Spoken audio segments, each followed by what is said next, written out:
Друзья, приветствую вас на телеканале Якутия-24. Сегодня я рада познакомить вас и познакомиться самой с Татьяной Мударисовой. Татьяна у нас является шоколадье. Такое очень красивое слово, очень редкое, мне кажется, сейчас в нашей Якутии, да?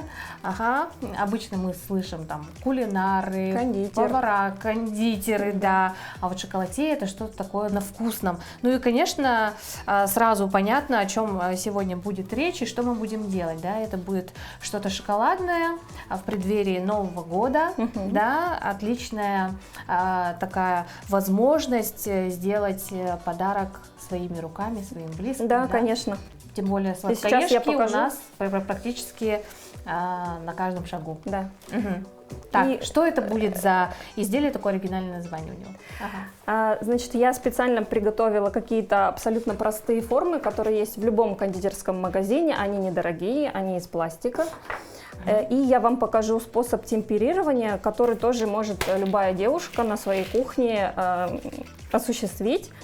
И это очень интересный способ на горохе.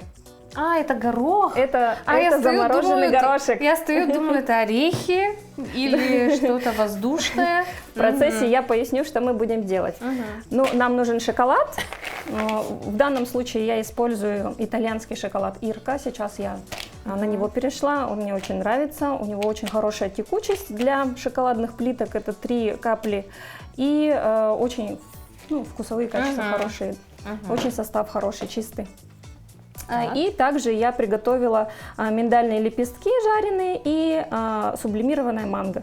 Это тоже доступные ингредиенты абсолютно в любом магазине.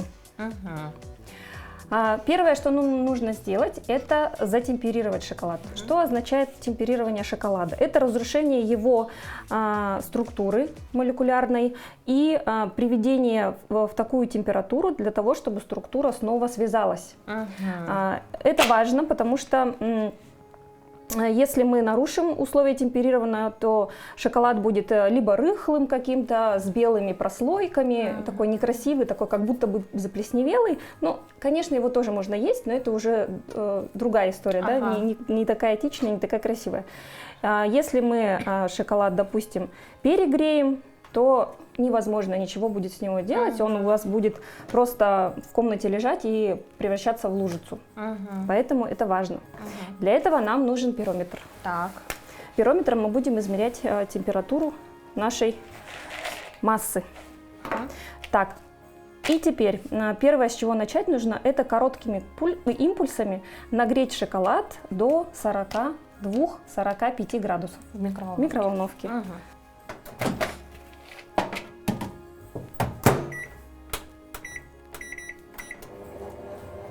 30 секунд.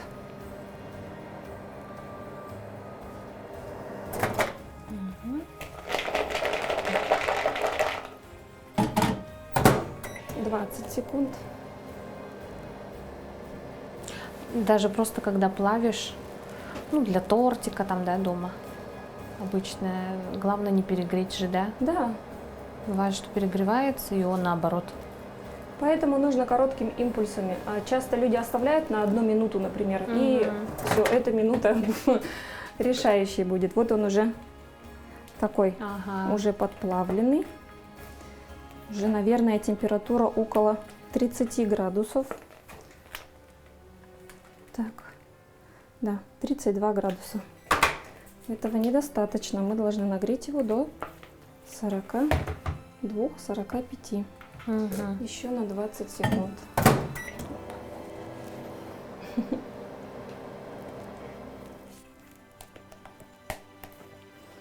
Перемешиваем, чтобы все калеты разошлись. Если вы не догреете шоколад, то он у вас будет кусками тоже затемперирован и тоже белым налетом пойдет. То есть часть вот эта недогретая, она быстрее схватится, а остальная будет немножко тормозить. Да. Все, еще буквально 5 секунд, и я думаю, что мы с вами добили его.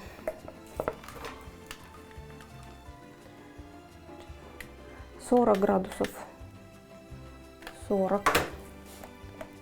Еще буквально чуть-чуть.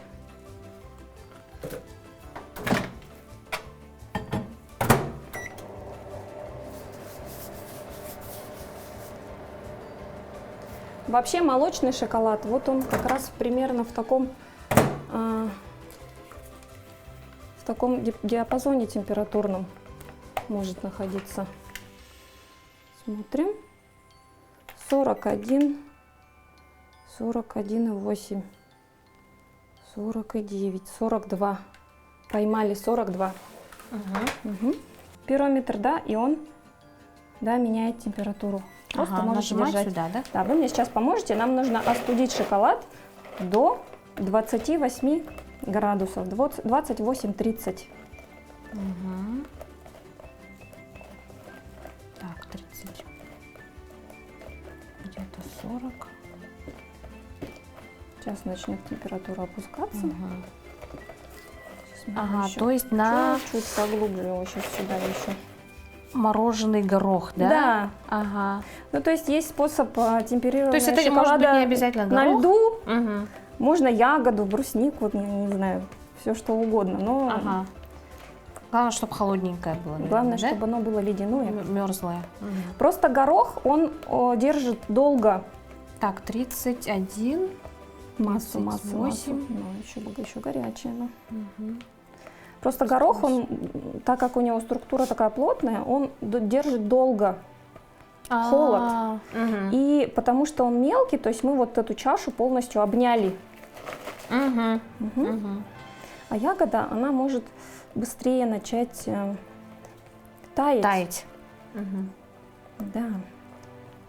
36, 35. 28-30 нам надо. Угу. Видите, начинает охлаждаться и достаточно потом быстро уже схватывается. Угу.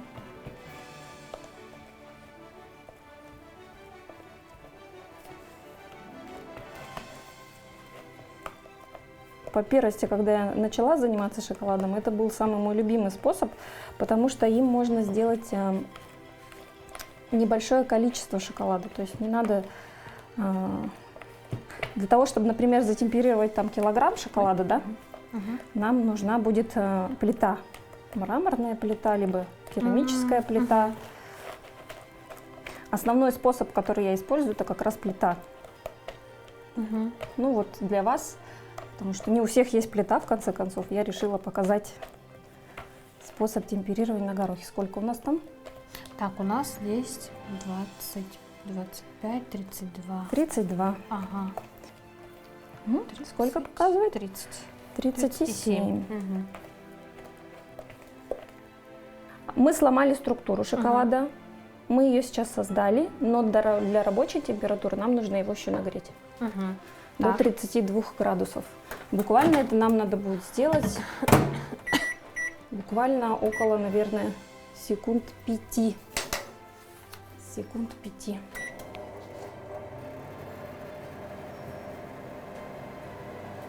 Помните, да, 28-30 мы охлаждали.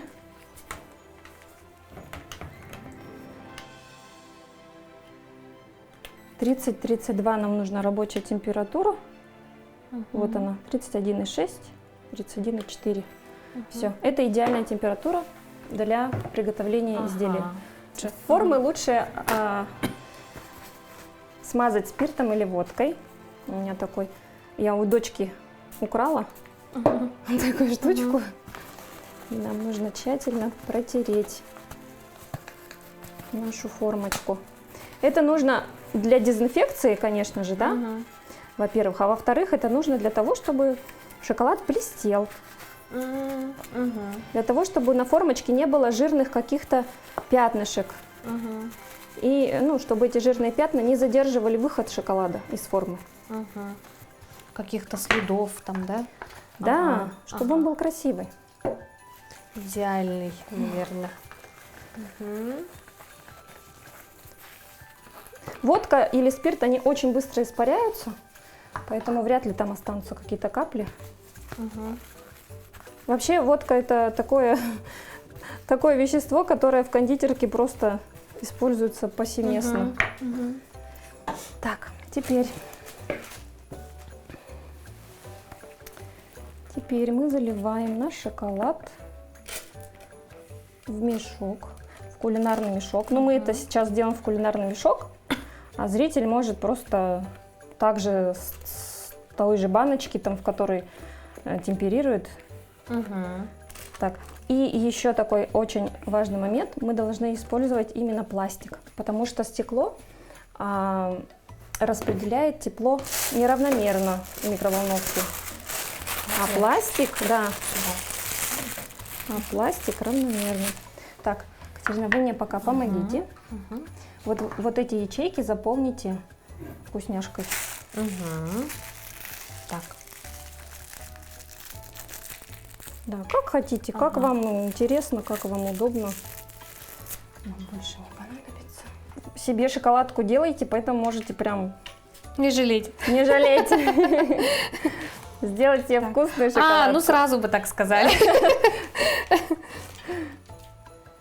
Так, это миндаль был, да? Или что это было? Это миндальные Что было? лепестки, да. Жареные миндальные лепестки. Ну все, вот так. Хорошо. Так, сначала мы с вами начнем заливать форму. Сначала мы с вами начнем заливать форму шарика, потому что нам нужно 2 слоя. И пока мы с вами второй слой делаем, мы зальем шоколадку. Наливаем сюда. Так, да? Наливаем сюда шоколад и лопаточкой, кисточкой, чем удобно. Распределяем, Распределяем, да? По форме. Распределяем по форме. Побольше надо. Вот так. То есть внутри он, получается, пустой будет? Да. И даже можно его чем-то там А мы с вами заполним обязательно. начинить, да? Да, обязательно сделаем. Какой-то начинкой. Я вам покажу, как это делается. Так. Ну, это форма новогоднего шарика, да? Да. Ага. Чуть-чуть простучим. Выгоним воздух. В данном случае будем стучать. Чуть-чуть выгнать воздух надо.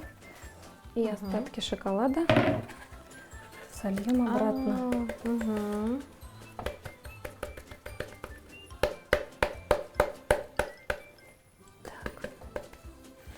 Все. Первый раз не боимся отстукивать, потому что нам нужен просто первый слой, который соединится с формой, скажем так. Обязательно зачищаем края. Все. И вот эту часть мы отправляем На мороз, да? Ну, не на мороз, конечно. Для работы с шоколадом помещение должно быть 18-20 градусов. Но если уже условия совсем не позволяют, то в крайнем случае мы используемся холодильником и следим тогда, чтобы в холодильнике было хотя бы градусов 15.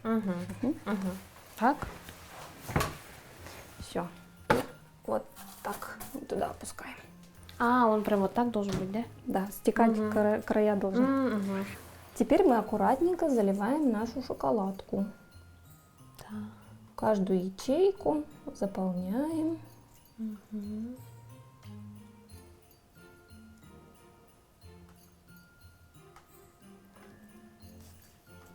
Аккуратненько, потому что если мы начнем давить, то у нас начнет наша начинка выбиваться.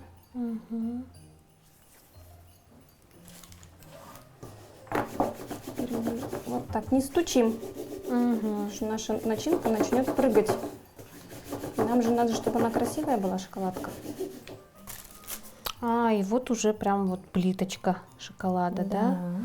Прорисовывается. Чуть еще добавим немного.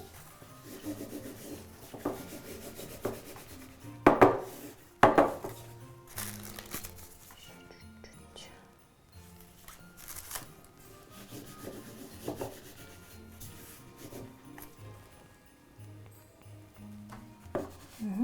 Все.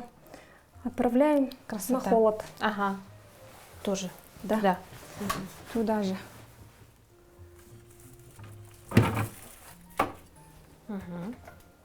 Есть.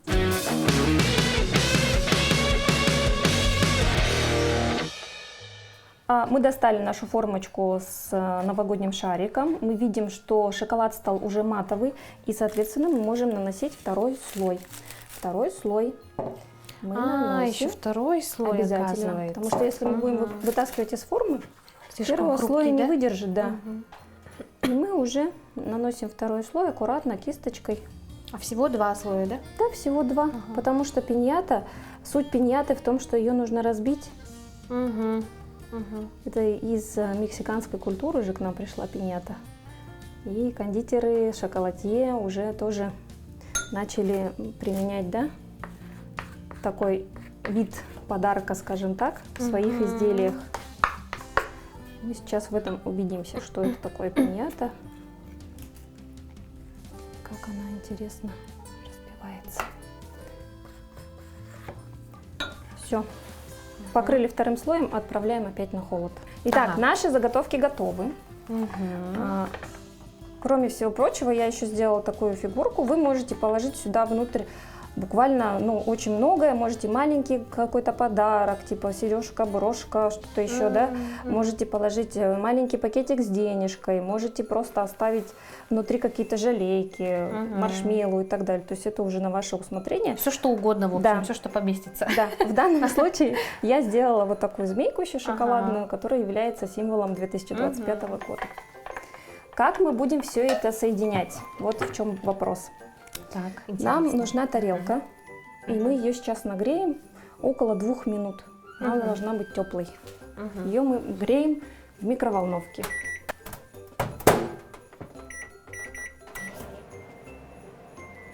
Так, мы нагрели тарелочку. Она не очень прямо горячая, она просто теплая. И теперь нам нужно выложить нашу внутренность, скажем так, самой пиньяты. Как-нибудь красиво.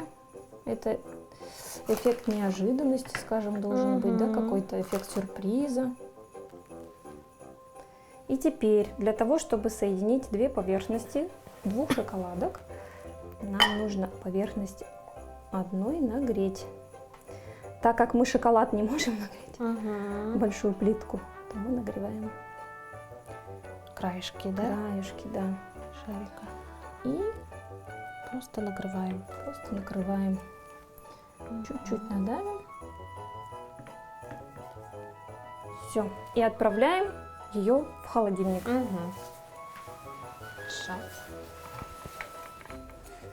Прикольно. Холодильник.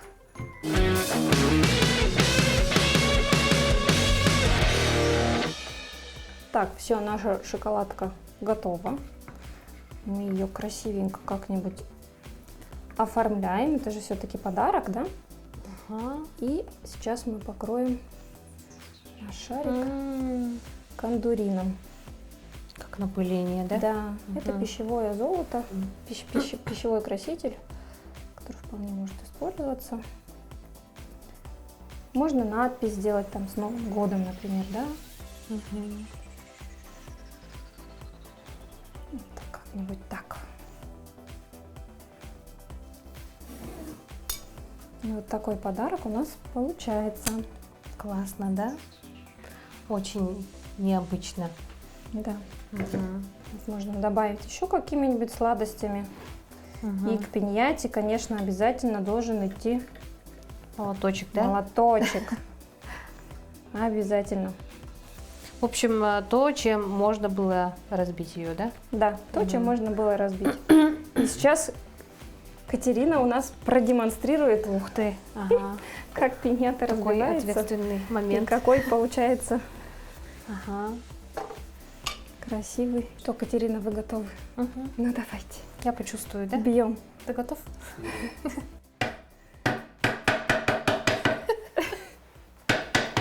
Все-таки чуть-чуть посильнее нужно, да? Оказывается. Так, там змейку бы. Можно руками остатки уже убрать и увидеть. Вот так. Все. Я, видимо, переусердствовала и разбила. Ничего. Ну, Всё? здорово, это же очень... Я, допустим, не слышала о варианте такого подарка, да, это вот еще пока не так популярно, да, или это просто мы не очень осведомлены. Это трудозатратно. Трудозатратно. Ну, все равно, конечно, это время, Ага. это отдельные детали нужно изготовить. Поэтому я изготавливаю пиньяты. У меня есть большие пиньяты, сердца, футбольный мяч, танк. В общем, много разных разновидностей пиньят. Мгм. Так что я могу изготовить Мгм. для вас пиньяту. Очень интересно познакомиться с вашими работами, Татьяна. Я думаю, что мы увидим их в нашей передаче, да. Посмотреть работы Татьяны можно будет в этой передаче. Хотела бы вас поблагодарить за то, что поделились таким интересным, мастер-классом, да, Ну, мастер-класс действительно. получился у нас, Да, да. думаю, и зрители могут повторить, в принципе, если придерживаться вот всех Мгм. каких-то правил, моментов, да, ага, и сделать подарок своими руками. Ну, а если вдруг лень, не получается что-то, да, нервы все съели, то, я думаю, можно и заказать у Татьяны. Да, я с удовольствием исполню ваш заказ. Всех с наступающим Новым годом, с наступающим Новым годом и вас, Татьяна. Больше вам заказов, ну и, конечно, вдохновения. Спасибо. С наступающим. Крепкого здоровья, благополучия семьям, финансового благополучия. Всего хорошего.